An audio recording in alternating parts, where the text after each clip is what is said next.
Hello दोस्तों, भूतों की कहानियाँ यूट्यूब चैनल में आप सभी का स्वागत है। तो बढ़ते हैं कहानियों की ओर। सन 1962 की बात है। बंगाल के एक गांव में एक अत्यंत भयानक घटना घटी थी। उस गांव की बस्ती में बसे लोगों ने एक अजीब सी चुड़ैल की कहानी सुनी। चुड़ैल की कहानी गांव वालों के बीच एक तरह का डरावना सच मानी जाती थी। वहाँ का एक जवान लड़का नीलू चुड़ैल की डरावनी कहानियों के बावजूद भी उसे यकीन नहीं होता था। उसकी अद्भुतता की दृष्टि को ध्यान में रखते हुए उसने रात को अकेले घूमने का सोचा। चांदनी की किरणें गांव की छतों पर खिलखिला रही थी और हवा गांव की गलियों में भरी हुई थी। नीलू अपने फौजी नाइफ के साथ धरती की ओर बढ़ा। वो अपने मंदिर के पास पहुंचा, जो गांव के पुराने पेड़ के नीचे बसा हुआ था। वहां पहुंचकर नीलू ने अपनी रोशनी को बुझा दिया और अंधेरे में बस गया। कुछ ही समय बाद एक अद्भुत सांस की आवाज़ उसके कानों में गूंजने लगी। धीरे धीरे उसकी सांस बढ़ रही थी और वो खुद को चुड़ैल की नज़रों से घिरा महसूस करने लगा। वो अपने हाथ में अपना नाइफ धरकर जल्दी से घर की ओर भागा, पर एक अंधेरे और अद्भुत महसूस के बावजूद उसने कुछ भी नहीं देखा। धीरे धीरे नीलू की सांसें अब नॉर्मल हो गई और उसने खुद को अपने घर के बाहर पाया। उसकी हड्डियां हिल रही थी और उसने महसूस किया कि कुछ अजीब हो रहा है। अचानक उसने अपने पीछे देखा तो पाया कि वो एक बहुत सुंदर स्त्री के साथ खड़ा है, जो कि चुड़ैल के रूप में परिणत हो गई। वो चुड़ैल नीलू की ओर हंसते हुए आ रही थी। नीलू ने अपने चाकू को उठाया और उस चुड़ैल की ओर बढ़ने का प्रयास किया, पर चुड़ैल उसके हाथ को पकड़कर उसे नुकसान पहुंचाने लगी। नीलू ने अपनी ताकत से चुड़ैल को धक्का दिया और उसके हाथ से छुटकारा पाया। वो अपने घर में पहुंचकर अपने माँ बाप से बोला, मैंने चुड़ैल को देखा है। लेकिन उन्होंने नीलू की बातों को सीरियसली नहीं लिया और उसे बस एक बुरा सपना मान लिया। पर नीलू जानता था कि उसने क्या देखा था। वो केवल एक सपना नहीं था, वो चुड़ैल के सच का सामना कर चुका था और वो जानता था कि वो अब भी खतरे में है। इसके बाद वो गांव के पुराने पंडित के पास गया और उससे मदद मांगने का निर्णय किया। पंडित ने उसे एक अद्भुत यंत्र दिया, जो कि चुड़ैल को दूर भगाने में सहायक हो सकता था। नीलू ने यंत्र को अपने घर में स्थापित किया और चुड़ैल के सामने आ गया। उसने यंत्र को सक्रिय कर दिया और चुड़ैल को देखकर वो घबरा गया। चुड़ैल के डर की आवाज़ के साथ वो एक बार फिर से आत्मा बचाने के लिए भाग गया, पर इस बार उसने अपने जीवन की सीढ़ी बचा ही ली। वो अब जानता था कि चुड़ैल जैसी अद्भुत शक्तियों से लड़ना व्यवसाय का काम तो है नहीं, और उसने देखा कि किसी और जगह जाकर एक नया जीवन शुरू करना ही बेहतर है। इस घटना के बाद गांव वाले नीलू की बातों को समझ गए और चुड़ैल की सच्चाई को मान लिया।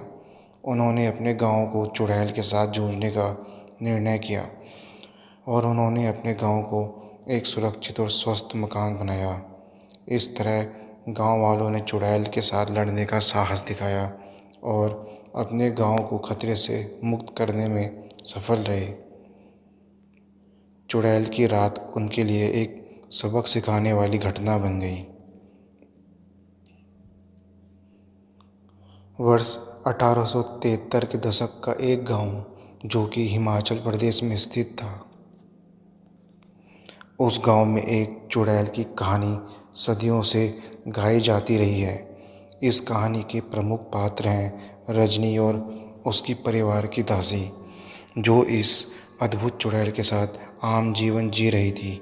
रजनी का घर एक सुनसान गांव के किनारे पर स्थित था, जिसमें एक अंधेरा और डरावनी कहानी का माहौल बसा रहता था। लोग कहते थे कि रजनी का घर चुड़ैल का प्रेमी है और चुड़ैल की संगति में रहने की वजह से उसका घर भी चुड़ैल के प्रभाव में आ गया है। एक रात जब गांव के लोग सो रहे थे, तभी रजनी को अपने घर के आसपास अजीब सी आवाज़ सुनाई दी। वो धीरे धीरे बाहर निकली और अपनी कमरे की ओर बढ़ी। चुड़ैल की आवाज़ और अंधेरा उसे डरा रहा था, पर उसने अपने धैर्य को बनाए रखा। वो अपने पिता के पास चली गई, जो कि गांव के सबसे बुद्धिमान और विश्वसनीय व्यक्ति थे। पिता ने रजनी की बात सुनी और उसे समझाया, बेटा, चुड़ैल का डर तो सिर्फ तुम्हारे विचारों में है। चुड़ैल केवल तुम्हारे डर को बढ़ाने के लिए होती है और हमें उसके लिए सामने डरने की कोई ज़रूरत नहीं है। रजनी ने अपने पिता के शब्दों को सुनकर विश्वास किया और वो अपने कमरे में लौटी। उसने चुड़ैल के डर को समाप्त किया और अपने सपनों में खो गई। कुछ दिनों बाद एक और घटना गांव में हुई। एक युवक विनोद, जो कि रजनी का सच्चा प्रेमी था, वो विचलित होकर अपने घर के पास उसे खोज रहा था। चुड़ैल की आवाज़ उसके कानों में बज रही थी और वो डर के मारे आगे बढ़ता जा रहा था। चुड़ैल ने उसका ध्यान अपनी ओर खींचा और उसे अपने वश में लाने के लिए उसके पास आ गई। विनोद चुड़ैल के सौंदर्य में खो गया और उसके प्रेम के बारे में सोचना भूल गया। रजनी, जो कि विनोद की तलाश में थी, उसे चुड़ैल के बाहर खड़े होने का दृश्य देखा। वो विनोद को चुड़ैल के वश में देखकर डर गई, पर उसने अपने पिता की शिक्षा को याद किया। रजनी ने अपने पिता के साथ मिलकर चुड़ैल के खिलाफ मिलकर लड़ने का फैसला किया।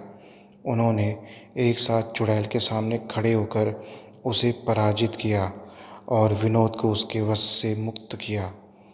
चुड़ैल की हार के बाद गांव के लोगों ने रजनी की बहादुरी की सराहना की और उन्हें गांव का नायक घोषित किया। रजनी ने देखा कि वो अपने डर के साथ सामना कर सकती है और चुड़ैल को हरा सकती है।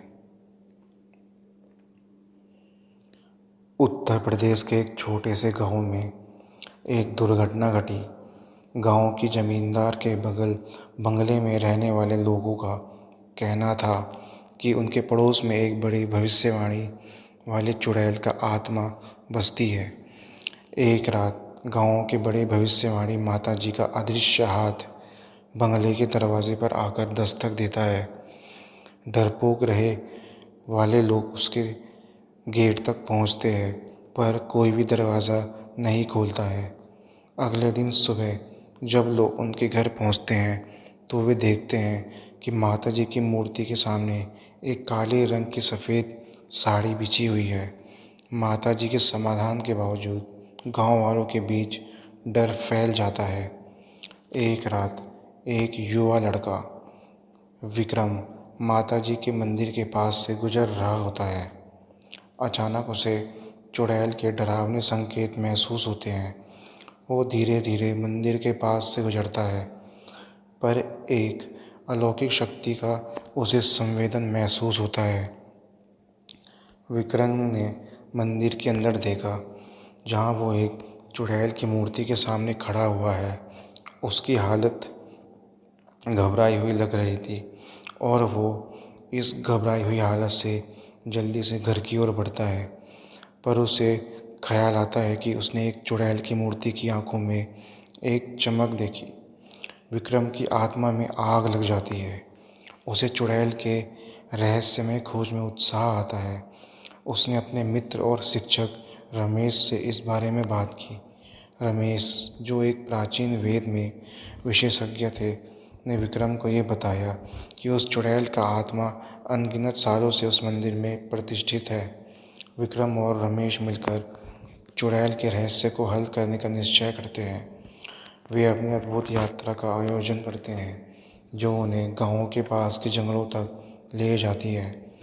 जंगल में वे अपने लक्ष्य की खोज करते हैं, परंतु एक अनजान संकेत के बाद वे एक पुराने मंदिर में पहुंचते हैं।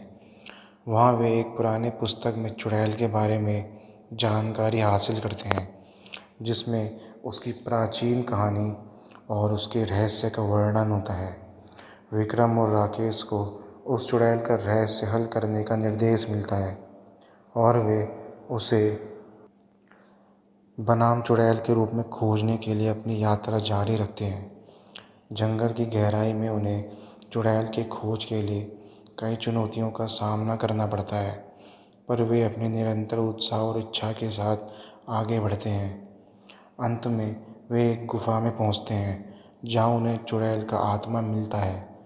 चुड़ैल के रहस्य का पर्दाफाश होता है और वे उसे हराने के लिए उसके साथ एक महायुद्ध लड़ते हैं।